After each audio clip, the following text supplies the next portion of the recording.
बिस्मिल्लाहिर्रहमानिर्रहीम। अस्सलामु अलैकुम एवरीवन। मैं हूं आपका मेज़बान मोहम्मद उसामा खालिद। उम्मीद करता हूं कि आप सब खैरियत से होंगे। कुदस फातिही सलाहुद्दीन अय्यूबी सीरीज की एपिसोड नंबर 43 का दूसरा ट्रेलर रिलीज हो चुका है और आज की वीडियो में हम उसी ट्रेलर पे बात करेंगे कि उस ट्रेलर में नई एपिसोड के हवाले से क्या चीजें दिखाई जा रही हैं और आने वाली केस में हमें सलाहुद्दीन अय्यूबी और शम्स खातून की कहानी आगे बढ़ती हुई दिखाई जाएगी। लेकिन अभी इस सीरीज के हवाले से एक हैरानगी की बात यह है कि इतनी अच्छी सीरीज है कि मतलब बंदे का इंटरेस्ट होता है इसको देखने का, लेकिन फिर भी तुर्की में इसकी रेटिंग्स बहुत कम है। अब ना जाने क्यों इस सीरीज की रेटिंग बहुत कम है, जबकि दूसरी जो दोनों सीरीज हैं यानी कुर्लुश उस्मान और मोहम्मद फतेह लार सुल्तान, उनकी रेटिंग्स में अभी काफी बेहतरी आ रही है। खैर, इस ट्रेलर की जानब भी बढ़ते हैं, लेकिन उससे पहले अगर आपने मेरा न्यूज चैनल जिसका नाम हिस्ट्री विद उसामा है, अगर आपने उस चैनल को सब्सक्राइब नहीं किया तो फौरन सब्सक्राइब कर लें ताकि आपको फ्यूचर में भी वीडियोस मिलती रहें। अभी बढ़ते हैं इस वीडियो की जानब और देखते हैं कि इस ट्रेलर में क्या चीजें दिखाई जा रही हैं। acı çekerek, pişman olarak yaşayacak। Trailer के पहले ही सीन में प्रिंसेस मारिया का डायलॉग सुनाई दे रहा है और जब सायरा अमालिक की बात नहीं सुनेगी तो उसके बाद यहाँ पर वो उनसे बात करेंगी और ये कहेंगी कि बोरू अपनी सारी जिंदगी पछतावे के साथ और दुख या दर्द में गुजारेगा। और उसके साथ साथ मैं आपको ये भी बताता चलूं कि प्रिंसेस मारिया आगे चलकर बेलियन के साथ शादी भी करेंगे और इस हवाले से भी मैं वीडियो बनाऊंगा कि जिसमें प्रिंसेस मारिया के किरदार के हवाले से तारीख में क्या इंपॉर्टेंस थी या वो किस तरह का किरदार था, ये मैं आपको बताना चाहूंगा। Allah kimi doğru yola erdirmek isterse onun göğsünü İslam'a açar। इस सीन में हम शम्स खातून को देख सकते हैं और इस एपिसोड के पहले ट्रेलर में भी मैंने ये बात नोटिस की थी कि शम्स खातून के हाथ में कुरान पाक मौजूद था और अब भी यहाँ पर वो कुरान पाक को ही पढ़ती हुई नजर आ रही हैं। और उसके साथ साथ ये डायलॉग भी सुनाई दे रहा है कि अल्लाह ताला जिस किसी को भी सही रास्ते पर लाना चाहता है उसका दिल इस्लाम की तरफ माइल कर देता है या इस्लाम की तरफ रागिब कर देता है। और इसके साथ साथ यहाँ पर सलाहुद्दीन अय्यूबी किसी का गला काटते हुए भी दिखाए जा रहे हैं। Bu yerde yatan gafil hepinize ibret olsun. Bana ve Kudüs'e bağlılığını gösterme vakti geldi. इन सीन्स में यहाँ पर हम सलाहुद्दीन अय्यूबी को किसी का गला काटते हुए देख सकते हैं और मिस्र के लोग भी वहीं पर मौजूद हैं और उनसे ये कह रहे हैं कि ये जो गाफिल इस वक्त जमीन पर मुर्दा हालत में पड़ा है, ये आप तमाम लोगों के लिए इबरत हो या ये आप तमाम लोगों के लिए मिसाल बने। और उसके बाद यहाँ पर अमालिक का डायलॉग सुनाई दे रहा है और वो बेलियन से ये बात बोल रहा है कि अब वो वक्त आ चुका है कि आप कुदुस के साथ और मेरे साथ अपनी वफादारी का मुजाहिरा करें। Neyinim Selahattin? Cevap ver। Benim için savaşın, birlikte kazanalım diyorum। यहाँ पर एक तरफ शम्स खातून और सलाहुद्दीन अय्यूबी दिखाए जा रहे हैं और शम्स खातून मेरे हिसाब से सलाहुद्दीन अय्यूबी से ये पूछ रही है कि मैं आपके लिए क्या हूँ, मुझे इस बात का जवाब दें, या इस तरह की ही कोई बात वो उनसे पूछ रही हैं। और उसके बाद यहाँ पर सायरा दिखाई जा रही है जो कि अपने वालिद का इंतकाम लेने के लिए तैयारियां कर रही है और ये कह रही है कि मेरे लिए आओ मिलकर इस जंग को जीतते हैं, यानी मिलकर इंतकाम हासिल करते हैं। तो देखते हैं कि इससे आगे क्या चीज दिखाई जाती है। Yeni bir başlarım var. Göreceğiz.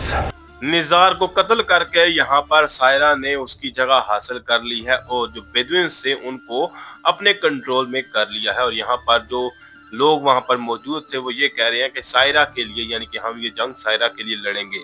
और उसके बाद यहाँ पर बोरू भी नजर आ रहे हैं और वो निजार की लाश को देखने के बाद ये कह रहे हैं कि यहाँ पर इनका कोई नया सरदार आया है या कोई नया लीडर इनका आया है बेदुइन्स का। हम इस बात को आगे चलकर देखेंगे। Kendi sonunu kendi ellerinle yazacaksın। Dünyanın öbür ucuna da gitsen seni bulurum. एक जानब यहाँ पर सायरा बोरू से ये बात बोल रही है कि आप अपना इख्तिताम अपने ही हाथों से लिखेंगे, और यही बात मैंने पहले ट्रेलर में भी की थी कि जिस तरह का ये सिनेरियो बन गया है उसके बाद अब सायरा और बोरू की केमिस्ट्री कैसे बनेगी ये हमें आने वाली किस्तों में देखने को मिलेगा। और उसके साथ साथ यहाँ पर हम मीला को देख सकते हैं जो मिस्र पहुंच चुकी हैं और यहाँ पर शतीलोन का डायलॉग भी सुनाई दे रहा है और वो ये कह रहा है कि तुम दुनिया के किसी भी कोने में चली जाओ, मैं तुम्हें ढूंढ लूंगा। Lord Guy'ın kızım Sibilla ile evlenmesine karar verdim. एक जानब यहाँ पर भी देखा जा सकता है कि मीला यहाँ पर सलाहुद्दीन अय्यूबी के पास आकर बेहोश हो जाती है और ये कहती है कि मुझे मत छोड़ना, और यहाँ पर सलाहुद्दीन अय्यूबी उनका नाम पुकार रहे हैं। तो देखते हैं कि इस हवाले से क्या चीज़ हमें देखने को मिलेगी। लेकिन साथ साथ यहाँ पर अमालिक का डायलॉग भी सुनाई दे रहा है और वो ये कह रहा है कि मैंने इस बात का फैसला किया है कि लॉर्ड गाय की शादी प्रिंसेस सिबिल्ला के साथ करा दी जाए, और यही वो इकदाम था जिसके बाद लॉर्ड गाय तख्त के करीब हो गया था। Askerlerimiz mevzilendiler komutanım. इन सीन्स में एक जानब बेलियन नजर आ रहे हैं और उनको मार्कस ये बात बोल रहा है कि हमारे जो सिपाही हैं वो जगह पर पहुंच गए हैं, यानी कि हमले के लिए तैयार हैं। और यहाँ पर हम देख सकते हैं कि हमें जंग के सीन्स भी देखने को मिल रहे हैं जहाँ पर कारातगीन और बेलियन आपस में आमने सामने हैं। तो ये इकदाम बेलियन क्यों कर रहा है जब उसने सलाहुद्दीन अय्यूबी और सुल्तान नूरुद्दीन के साथ एक मुआहिदा किया था, और शायद वो अमालिक से अपनी वफादारी साबित करने के लिए ये कर रहा हो।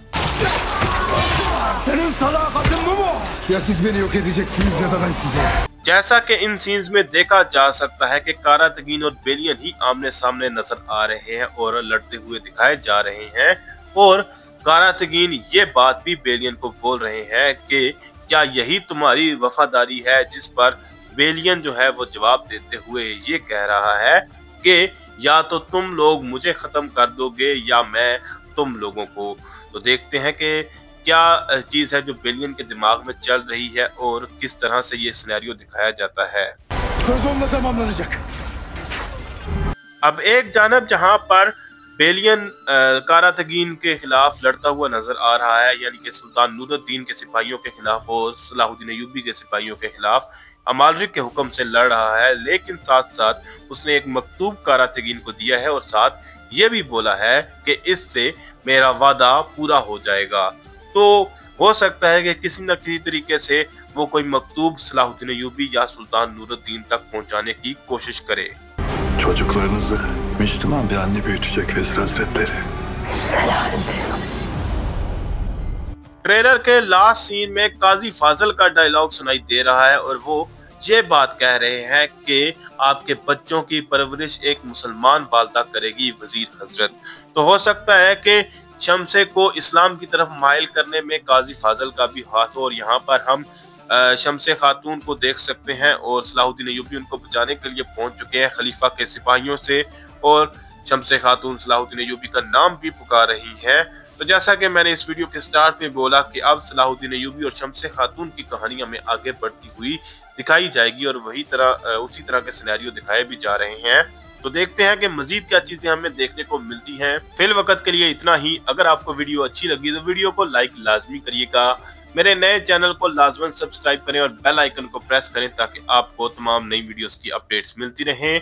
मिलते हैं बहुत जल्द नई वीडियोस के साथ, नई अपडेट्स के साथ। इजाजत दीजिए। अल्लाह हाफिज।